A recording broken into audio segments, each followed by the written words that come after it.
Миллиондар күлкілі, сүйкімді, сары түсті кейіпкерлер туралы мультфильмі. Олар балаларға өте ұнайды, тіпті үлкендер де оларды жақсы көреді. Бірақ соңғы жылдары интернетте таралып жүрген теориялар бар.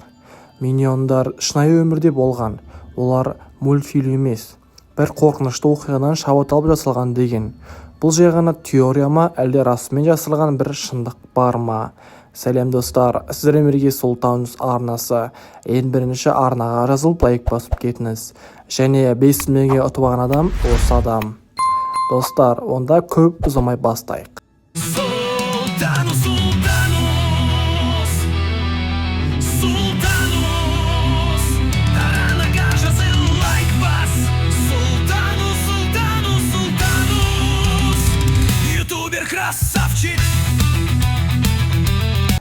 Миньондардың шығу тегі күмәнді.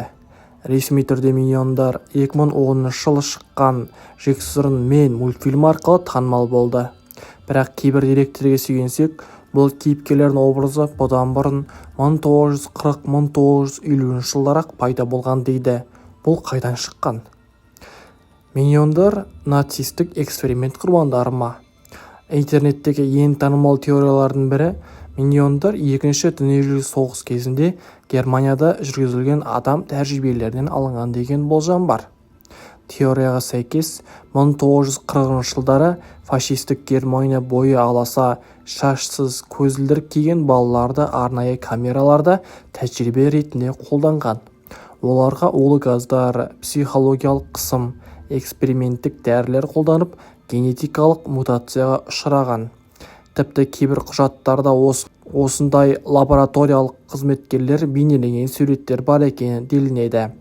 Және олар миньондарға өте ұқсас.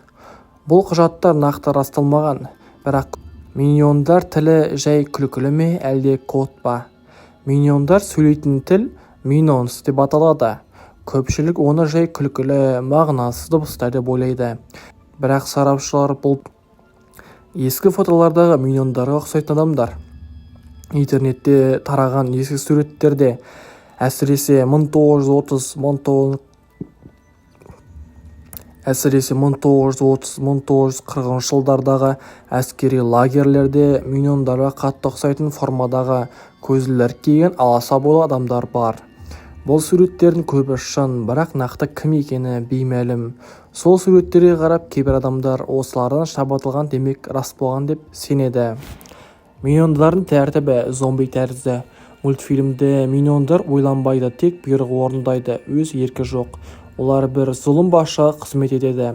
Бұл шынайы өмірдегі манипуляцияланған, жұмыс істеуге арналған тіршілік иелерінің символы болуы мүмкін. Яғни олар робот адамдар сияқты санамен еріксіз тіршілік иелері. Олар мәңгі өмір сүреді. Бұл неге? Миньондар мультфильмде бұл кейіпкерлер көне заманнан бастап бүгінге дейін өмір сүріп келеді. Олар динозаврлар дәуірінде, Египетте, Наполеон кезінде тіпті заманауи қоғамда өмір сүреді. Бірақ олар ешқашан қартаймайды, өлмейді.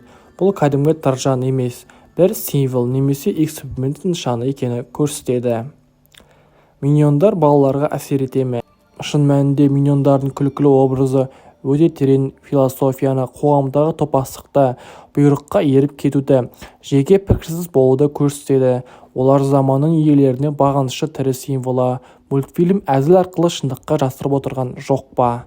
Миньондар жай ғана көңілді кейіпкерлер ме, әлде шынайы өмірден болған қайғылы оқиғалардың бейнесі ме? Бұл сұраққа нақты жауап жоқ. Бірақ бір нәрсе анық, біз көріп жүрген мультфильмдердің артында күмән тудыратын, ойландыратын қабаттар көп. Қазіргі заманда ойын индустриясы қарқынды дамып жатыр. Миллиондаған жастар күнделікті өмірінің бір бөлігін виртуалды әлемде өткізеді. Компьютерлік және мобильді ойындар тек көңіл көтеру құралы ғана емес, көптеген адамдар үшін әдетке, кейде тіпті тәуелділікке айналып кеткені жасырын емес. Ал сол ойындардың ішінде ерекше танымалдыққа ие болған әрі ойыншылардың бойына үрей, қорқыныш пен алаңдаушылық ұялатын бір ойын бар. Бұл Грейни ойыны. Сырт көзге қарағанда бұл тек қызықты хоррор ойыны сияқты көрінгенімен, оның астарына жатқан психологиялық әсерлері, сұмдық көріністер мен тәрбиелік мәні туралы ойланып көрдік пе? Сәлем достар, сіздермен бірге Сұлтаныс арнасы ең бірінші арнаға жазылып лайк басып кет. 5 теңге ұтқан осы адам, сене ұтқың келсе керемет комментарий арнаға жазылып лайк басып кет. Оны достар, бастайық.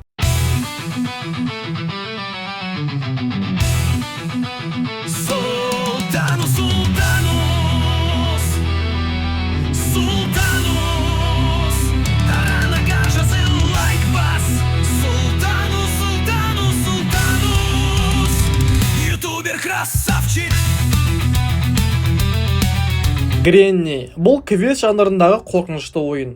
Ойыншы көзін қараңғы бөлмеде ашады. Ол бейтаныс тұнжыраған ескі үйде қамалып қалған. Ең басты міндет осы 5 күннің ішінде қашып шығу. Бірақ бұл оңай шаруа емес. Себебі үйде Гренни есімді қорқынышты кейіпкер жүреді. Ол әже бейнесіне көрінгенімен адамдықтан жұрдай, қатыгез, қараңғылықтағы аң секілді кезіп жүретін жауыз бейнеге ие. Гренни адамның әр дыбысын естіп қояды. Сіз сәл шалыс бассаңыз, еден сықыр етсе, немесе зат құлатсаңыз, бәрі естіліп, ол дереу келіп сізді ұстап алады. Әр ұстауыңыз бір күннің жоғалуы. 5 рет ұсталып қалсаңыз, ойын бітті. Бірі ұялатып, ойынға кірген сәттен бастап мазасыздық сезімін тудырады.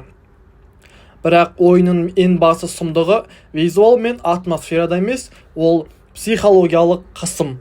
Бір қарағанда бұл тек ойын дейсің. Адам миы мен жүрегі шынайы мен виртуалдыны әрдайым ажырата бермейді.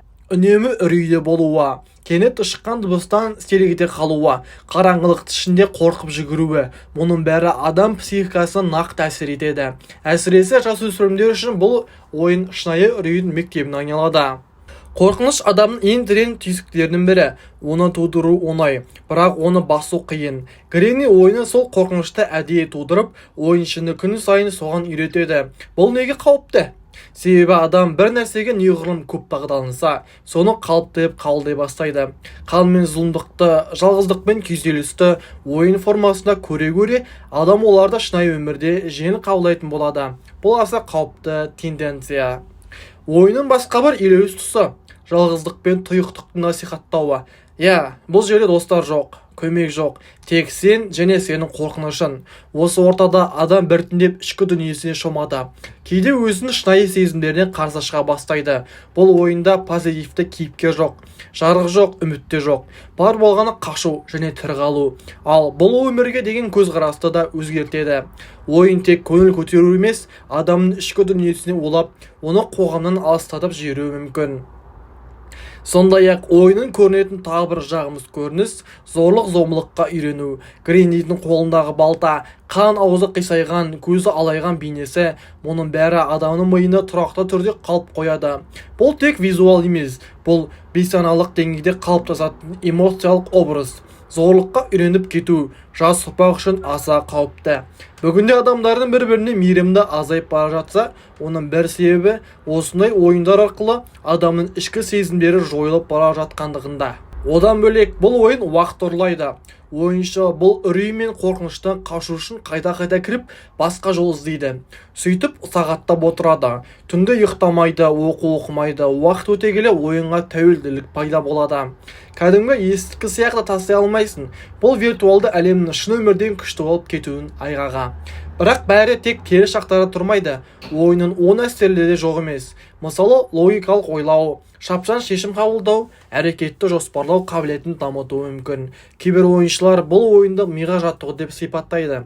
Дегенмен бұл оң әсерлер қорқыныш пен психологиялық қысымның салдарымен салыстырғанда әлсіз көрінеді. Қорыта келгенде Гренни ойыны қазіргі ойын индустриясының бір бөлігі болғанымен оның әсері тым терең. Бұл жай ғана ойын емес, бұл үрей мектебі. Қорқыныш тренажері, жалғыздықты сезіну алаңы. Ойын таңдауда әр адам өзіне сұрақ қою керек. Бұл маған не береді? Мен не ұтам, не жоғалтам? Қорқынышты ойын ойнаған келеді, қызық көрінеді. Достар айтып мақтайды. Бірақ оның саған қалай әсер ететінін ұмытпа. Себебі ойын өтеді, ал әсері қалуы мүмкін. Сондықтан да әрбір ойыншы тек ойыннан ғана емес, өмірден де сабақ алу керек. Ал ең бастысы шынайы өмірдің шын екенін ұмытпаған жөн. Экран артындағы әлемнен гөрі жүрегіндегі жарық маңыздырақ. Гренни тек ойын емес, ол айна. адамның ішкі дүниесіндегі қорқынышты, мазасыздықты, жалғыздықты көрсететін айна. Біз көбіне ойындарды тек уақыт өткізу құралы деп қараймыз, бірақ кей ойындар біздің қоғамымыздың, ішкі жан дүниеміздің көрінісі болуы да мүмкін. Ойындарда тәрбиелік құрал болуға да мүмкіндік бар. Мысалы, егер ойын сюжетінде бір-біріне көмектесу, достық, мейірімділік сияқты элементтер болса, ойыншыда осы қасиеттерді бойына сіңіреді. Өкінішке орай Грейн ойында болар жоқ. Мұнда тек жалғыз күрес, жасырыну және тірі қалу бар. Мұндай жағдайда ойын адамды тек қорқынышпен емес, үмітсіздікпен де таныстырады. Қорқынышты ойындар адамды қызықтырып тұрады. Бұл табиғи, бірақ сол қызығушылықтың шекарасынан әркім өзі айқындауы керек. Ойын сенің көңіліңді көтере ме, әлде санаңды улай ма, осыны ажыратып білу маңызды. Грейн ойыны қазіргі жастардың психологиялық жағдайына, ішкі әлеміне әсер ететін маңызды факторлардың бірі. Біз оны елемей өте алмаймыз. Ойын арқылы келетін әсерлер өмір бойы сақталуы мүмкін. Сондықтан таңдауында жауапкершілік болсын. Бүгінгі таңда ойын тек уақыт өткізу тұлға қалыптастыратын құрал. Ал қандай тұлға болып қалыптасатынын сен не ойнап, не көретін тікелей байланысты. Осылайша біздің видеомыз аяқталды. Арнаға жазылып лайк басып кет. Келесі видео қандай болсын?